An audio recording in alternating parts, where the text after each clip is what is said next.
Japan में निज़ाम बदल चुका है। इतिहास में पहली बार कोई जापान में महिला प्रधानमंत्री बनी है और इस परिवर्तन से चीन बहुत असहज है। उसने कह दिया है कि नई लीडरशिप चीन का सम्मान करे, उसकी ताइवान नीति का सम्मान करे। जैसे रिश्ते अभी तक चले आ रहे थे, उसमें बदलाव नहीं होने चाहिए। यह बयान चीन के विदेश मंत्रालय ने जारी किया है जब 21 अक्टूबर 2025 को जापान की संसद ने अपना नया लीडर चुना। कौन लीडर? सनेई तकाइची। तकाइची ताइवान की समर्थक मानी जाती हैं। इसी साल अप्रैल में उन्होंने ताइवान की यात्रा भी की थी। भले ही उनका अपना देश यानी जापान ताइवान को एक देश के तौर पर मान्यता नहीं देता है, फिर भी वो ताइवान की सुरक्षा का पूरा ध्यान रखना चाहती हैं। यहाँ तक कि वो ताइवान के साथ मिलकर एक क्वाज़ाई मिलिट्री अलायंस भी बनाने की हिमायत करती हैं। इसलिए उनके पीएम बनने से चीन खफा है। तकाइची जापान की सबसे बड़ी पार्टी यानी लिबरल डेमोक्रेटिक पार्टी एलडीपी से आती हैं। 1955 में ये पार्टी बनी थी। तब से जापान की सत्ता पर लगभग इसी पार्टी का दबदबा बना हुआ है। शिंजो आबे जो एक पॉपुलर लीडर हुए थे जापान के, वो भी इसी पार्टी से आते थे। प्राइम मिनिस्टर मोदी के भी अच्छे दोस्त थे वो। तो इस पार्टी की जो राजनीति है वो है सेंटर राइट वाली है। लेकिन तकाइची जो अभी प्रधानमंत्री बनी है, वो जापान में एक कट्टर दक्षिणपंथी नेता के तौर पर उन्हें देखा जाता है। वो इमिग्रेशन का विरोध करती हैं, कहती हैं कि बाहरी लोग हमारे यहाँ आकर हमारे कल्चर को ख़राब कर रहे हैं, इसलिए वो उस पर रोक लगाएंगी। तकाइची सेम सेक्स मैरिज को भी नहीं मानती हैं। उनका ये भी मानना है कि शादी के बाद पति पत्नी को अलग अलग सरनेम नहीं रखने चाहिए, एक ही सरनेम रखने चाहिए। अगर वो ऐसा करते हैं तो उससे पारिवारिक और सामाजिक ताना बाना जो है वो प्रभावित हो सकता है।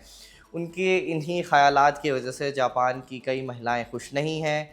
हालांकि वो जापान की पहली महिला प्रधानमंत्री बनी है, फिर भी कई महिलाएं इससे खुश नहीं हैं। जापान की ऑड्रे हिल उकावा ने बीबीसी से कहा है कि तकाइची को सिर्फ इसलिए महान या बड़ा बनाकर पेश नहीं करना चाहिए क्योंकि वो एक महिला बस हैं और पहली बार कोई महिला हमारे देश की प्रधानमंत्री बनी है। लेकिन असल में उनके ख़याल तो रूढ़िवादी हैं, ये पुरुषों से कुछ अलग नहीं है। हमें उनकी नीतियों पर बात करने की ज़रूरत है, ये जापान की कुछ महिलाओं का कहना है। तो नीतियों से एक बात और याद आती है कि तकाइची के सामने जापान की अर्थव्यवस्था को सुधारने का भी एक बड़ा घरेलू मुद्दा बना हुआ है। महंगाई और कॉस्ट ऑफ लिविंग जो जापान में लगातार बढ़ रही है, वो भी एक मुद्दा है।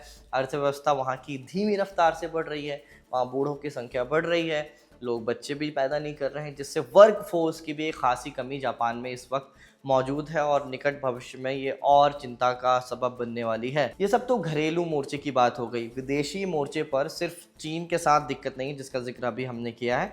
जापान को अमेरिका के साथ भी रिश्ते ठीक करने हैं। ट्रंप की सदारत में अभी तक अमेरिका और जापान के बीच ट्रेड डील जो है वो मुकम्मल नहीं हो पाई है, इसकी शर्तें तय नहीं हो पाई हैं पूरी तरह से। ट्रंप ने यूएस जापान सिक्योरिटी ट्रीटी पर भी सवाल उठा दिए हैं। उन्होंने कहा है कि हम जापान की सुरक्षा के लिए इतना खर्चा करते हैं, बदले में हमें क्या मिलता है। यानी एक मोर्चे पर चीन है और दूसरे मोर्चे पर अमेरिका को संभालना तकाइची के लिए चुनौतीपूर्ण हो सकता है। ऊपर से उनकी एक पॉपुलिस्ट लीडर वाली जो छवि है वो कुछ लोगों को पसंद नहीं आ रही है। तकाइची के पीएम बनने पर जापानी मीडिया में उनके बारे में कई तरह की बातें लिखी जा रही हैं। जैसे तकाइची एक समय हैवी मेटल ड्रमर हुआ करती थी और वो अपने साथ बहुत सारे स्टिक्स, जो ड्रम को बजाने के लिए स्टिक्स इस्तेमाल होती हैं, वो रखने के लिए वो मशहूर थी, क्योंकि ज़ोरदार ड्रमिंग करने के दौरान वो अक्सर इन स्टिक्स को तोड़ देती थी। वो स्कूबा डाइविंग भी किया करती थी और इसके अलावा बाइक से जापान के अलग अलग हिस्सों को भी उन्होंने एक्सप्लोर किया है। इसी वजह से एक वक्त ऐसा था कि जब जापान की मीडिया उन्हें बाइकर पॉलिटिशियन के नाम से संबोधित करने लगी थी। तो ये सब उनकी पॉपुलिस्ट लीडर वाली छवियां हैं जो जापान की मीडिया में बात चल रही है। पर उनके जीवन की ये सब जो उपलब्धियां हैं, क्या उन्हें एक सफल प्रधानमंत्री बना पाएंगी? आज के शो में इसी का पता लगाएंगे और साथ में ये भी जानेंगे कि तकाइची के आने से चीन नाराज़ क्यों हुआ है, वो ट्रंप के साथ कैसे डील करेंगी और घरेलू मोर्चे पर उनके सामने और क्या क्या चुनौतियाँ हैं। नमस्कार, स्वीकार कीजिए साजिद का। आप खबरगांव का डेली इंटरनेशनल बुलेटिन राजदूत देख रहे हैं।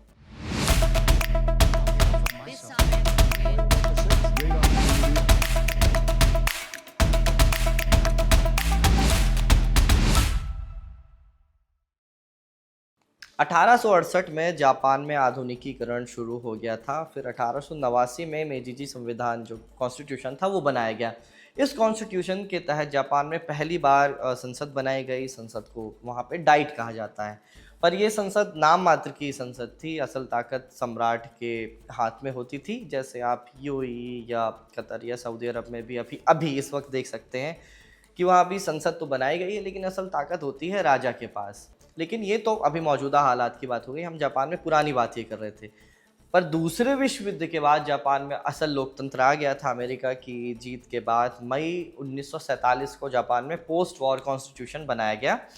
भले ही जापान आज कॉन्स्टिट्यूशनल मोनार्की है, लेकिन अब असल ताकत प्रधानमंत्री के हाथ में यहाँ पे होती है। सम्राट बस औपचारिक काम देखते हैं, जैसे प्रधानमंत्री की घोषणा कर देना जब वो चुनकर आ जाए, विदेशी जो मेहमान हैं, नेता है, उनका स्वागत करना, ये सब सम्राट देखते हैं।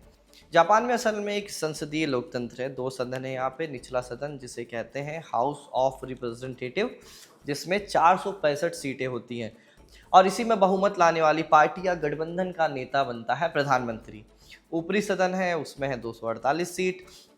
तो इस तरीके से प्रधानमंत्री का चुनाव होता है। जो पार्टी सबसे ज़्यादा सीटें लाती है संसद में, उसका नेता बन जाता है प्रधानमंत्री। तो जापान में जो आखिरी जनरल इलेक्शन हुआ था वो अक्टूबर 2021 में हुए थे, जिसमें सबसे ज़्यादा जो सीट पाई थी वो पाई थी लिबरल डेमोक्रेटिक पार्टी यानी एलडीपी ने।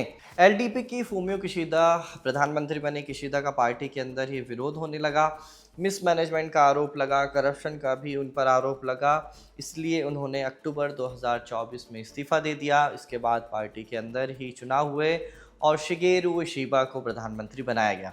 इनके आने के बाद गठबंधन की कुछ एक पार्टी नाराज़ हो गई, इसलिए उनसे भी बात नहीं बन पाई।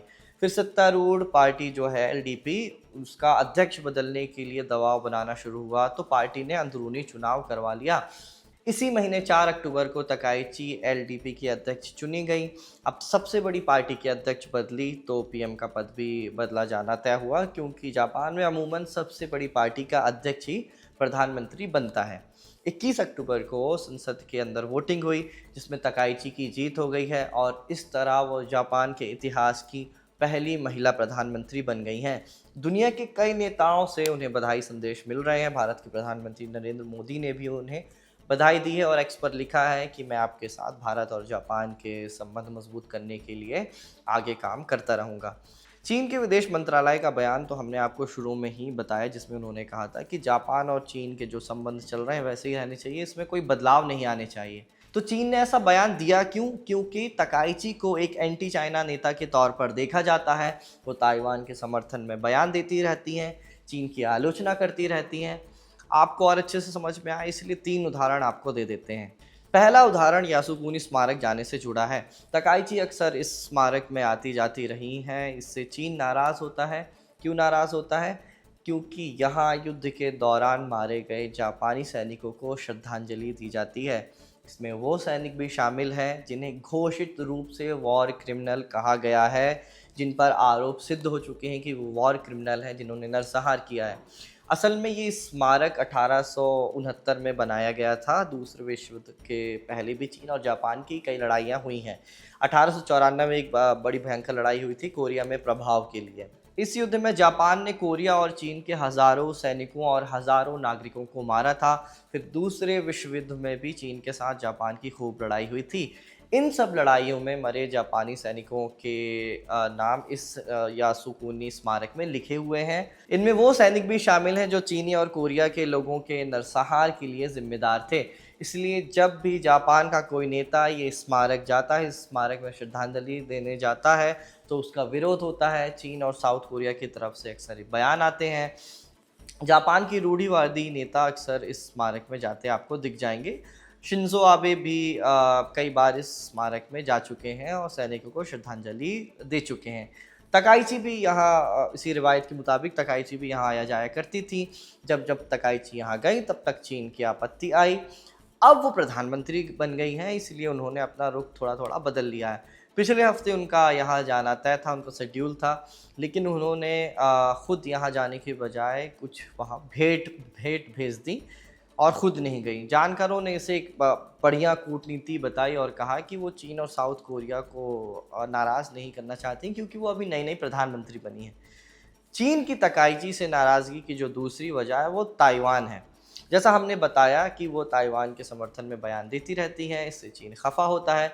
राजदूत के दर्शक जानते हैं कि चीन ताइवान को अपना हिस्सा मानता है। ताइवान कहता है कि हम एक आज़ाद मुल्क हैं। जापान भी ताइवान को एक देश के तौर पे मान्यता देता नहीं है, लेकिन उसकी चीन की तुलना में अमेरिका से ज़्यादा करीबी है। जापान ताइवान के साथ व्यापार भी करता है। तकाइची जो है वो ताइवान के साथ व्यापारिक संबंध बढ़ाना चाहती हैं, जितने भी अभी संबंध हैं उसको और बढ़ाना चाहती हैं। इसी सिलसिले में सितंबर 2023 में वो ताइवान भी पहुंची थी, जिससे चीन नाराज़ हो गया था। तकाइची कहती हैं कि जापान और ताइवान को मिलकर एक क्वाज़ाई मिलिट्री अलायंस बनाना चाहिए, जिसका ज़िक्र हमने शुरू में किया। ये जो अलायंस होता है इसमें 2 देश इंटेलिजेंस शेयर करते हैं या देश की सुरक्षा से जुड़े मामलों में सलाह मशवरा करते हैं। लेकिन इस संगठन में कोई रक्षा समझौता नहीं होता, यानी चीन अगर ताइवान पर हमला कर देता है कल को, तो जापान उससे बचाने नहीं जाएगा, लेकिन सुरक्षा के मामले में उसे सजेशन ज़रूर दे सकता है। इंटेलिजेंस शेयरिंग हो सकती है। ऐसा संगठन ताइवान के साथ अभी तक किसी देश ने नहीं बनाया है और ना ही बनाने की हिम्मत करता है, क्योंकि इस तरह की मांग चीन के लिए एक सीधी चुनौती के तौर पर देखी जाती है। जो तीसरी वजह है वो साउथ चाइना सी से जुड़ी हुई है। तकाइची कहती हैं कि इंटरनेशनल लॉ के हिसाब से चीन के पास जितना समंदर आ रहा है वो वहाँ पेट्रोलिंग करे, उसे वहाँ जो बनाना है वो बनाए, लेकिन वो अपनी हद पार ना करे, अपनी हद से बाहर निकल कर दूसरे निर्माण ना करे, पेट्रोलिंग ना करे। जो चीन है वो लगभग पूरे साउथ चाइना सी पर अपना कब्ज़ा बताता है, इसीलिए फ़िलीपींस के साथ उसकी टकराव की खबरें आप अक्सर सुनते रहते होंगे। तो ये चीन की तकाइची से नाराज़गी की 3 वजह हमने आपको बताई। पर तकाइची के सामने अमेरिका से रिश्ते बेहतर करना भी एक चुनौती, बहुत बड़ी चुनौती बन रही है। दोनों देशों के बीच ट्रेड डील अभी मुकम्मल नहीं हो पाई है, धुंधली सी है। ट्रंप जो है वो जापान से 2 बड़ी मांगें कर रहे हैं, वो हम आपको बता देते हैं। पहली मांग ये है कि आप रूस से तेल ख़रीदना बंद कर दीजिए, और दूसरी मांग ये है कि आप अपना सुरक्षा बजट, खुद का जो सुरक्षा बजट है, रक्षा बजट है, वो बढ़ा दीजिए। ट्रंप का सीधा लॉजिक है कि आप सब अपनी अपनी सुरक्षा खुद करें, हमें क्यों दूसरे देशों की सुरक्षा के लिए पैसा खर्चा करना है। यही लॉजिक वो नेटो के साथ भी लगा रहे हैं कि अपनी सुरक्षा करना है तो अपना रक्षा बजट बढ़ाओ।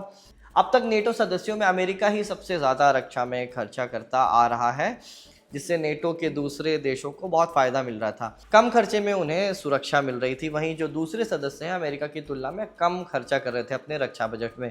इसलिए ट्रंप ने कहा है कि नेटो के हर सदस्य को अपनी जीडीपी का 5% रक्षा में लगाना अनिवार्य होगा।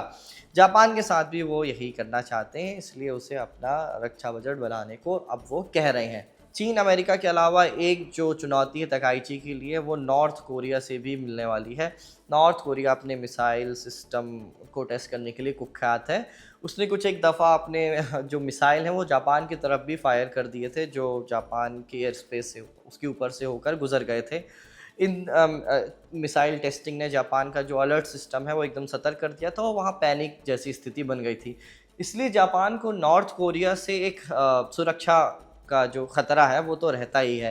तो तकाइची को घर में अर्थव्यवस्था स्टेबल करनी है, कॉस्ट ऑफ लिविंग कंट्रोल करना है, वर्क फोर्स को बढ़ाना है, और विदेशी मोर्चों पर इन सभी चुनौतियों का सामना करना है, जिसके बारे में हम अभी आपको बताएं।